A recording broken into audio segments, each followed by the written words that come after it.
Jangan lupa subscribe.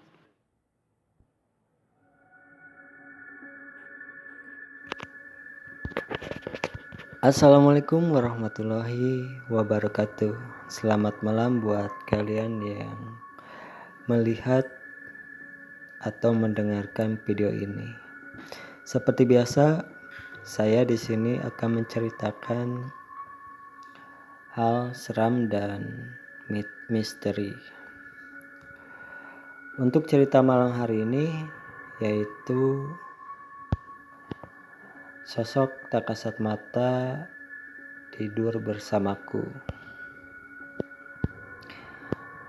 Tinggal di perumahan yang sepi memang menyeramkan, maklum saja.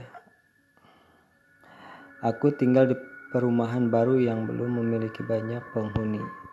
Mungkin baru sekitar 5 keluarga yang menghuni perumahan ini. Aku hanya tinggal bersama ibu dan seorang asisten rumah tangga. Kamar mereka berdua ada di lantai bawah. Sementara kamarku berada di lantai 2. Sebenarnya 2 kamar utama ada di lantai 2. Namun ibuku menderita stroke ringan sehingga dia tidak bisa naik turun tangga.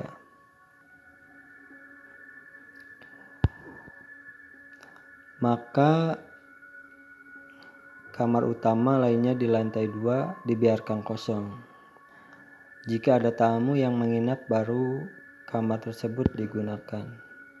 1 bulan tinggal di rumah baru ini, semua terasa normal walaupun sangat sepi.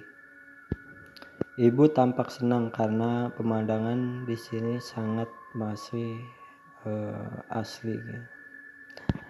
Halamannya juga cukup luas sehingga ibuku bisa berkebun di situ.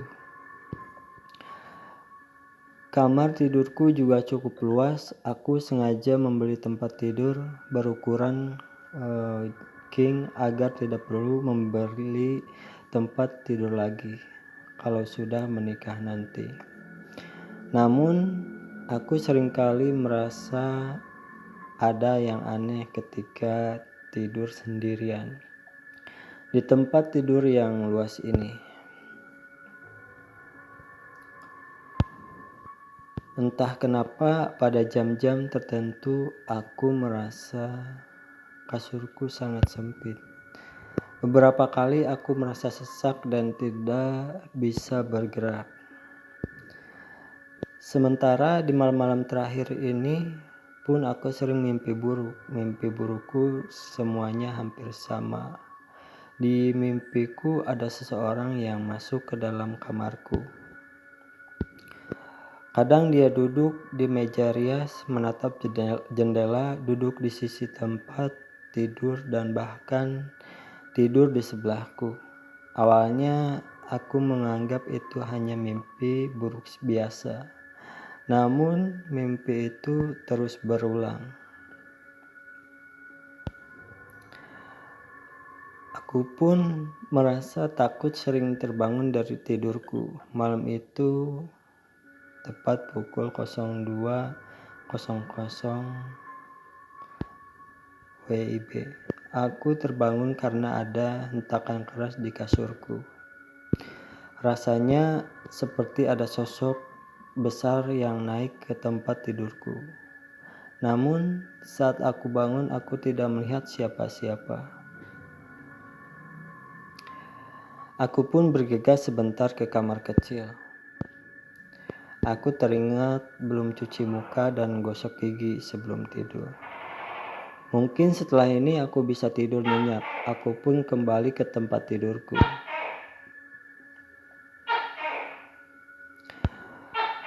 Satu hal yang aneh, kulihat layar ponselku menyala. Saat aku lihat, terdapat tulisan "Try again in 20 seconds". Tulisan itu biasanya muncul ketika aku salah mengetik password ponselku. Tapi siapa yang berniat membuka ponselku tengah malam begini? Dengan pikiran yang kacau ditambah bulu kunduk yang merinding, aku pun berusaha tidur. Walaupun rasanya takut sekali, aku berusaha untuk tidur. Dan aku pun tertidur. Keesokan hari tepat pukul 02.00 dini hari, aku kembali terbangun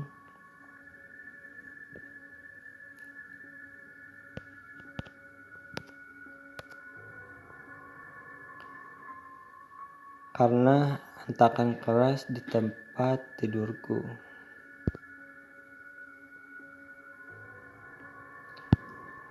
Aku pun tiba-tiba merasakan ada angin yang sangat dingin yang menampar punggungnya. Namun saat aku berbalik lagi, tidak ada siapa-siapa. Rentan kejadian aneh itu pun aku ceritakan kepada Sophia, teman kantorku. Aku tidak ingin menceritakan kejadian ini kepada ibu atau ART-ku karena aku tidak ingin mereka ketakutan seperti aku. Sophia pun menyarankan untuk pindah sementara ke kamar ibuku.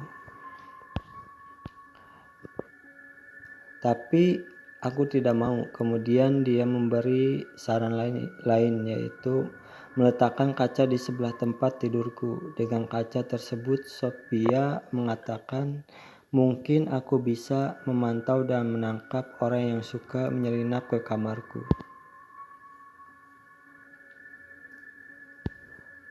Aku pun mengikuti saran Sophia dan memindahkan meja rias ke sebelah salah satu sisi tempat tidurku agar aku bisa melihat sisi kamarku lewat kaca tersebut.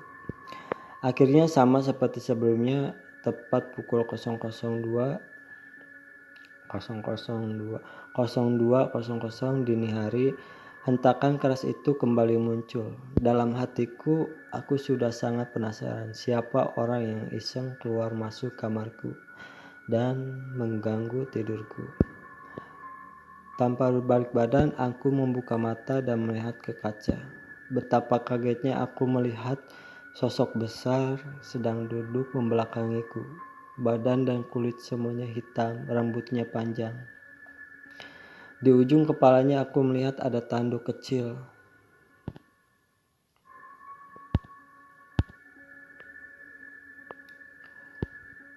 Aku tidak tahu itu sosok apa, tapi yang jelas itu bukan manusia. Sosok besar itu pun berbalik menoleh kacanya. Wajahnya hancur dan sangat seram. Tanpa pikir panjang, aku langsung turun dari tempat tidur dan berlari keluar dari kamarku. Aku pun tak mau kembali lagi ke kamar itu. Oke, itulah cerita malam ini. Semoga kalian suka dengan video ini. Jika kalian suka dengan video ini, jangan lupa tinggalkan like, komen, dan subscribe.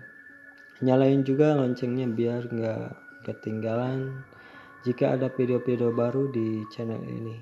Terima kasih. Assalamualaikum warahmatullahi wabarakatuh.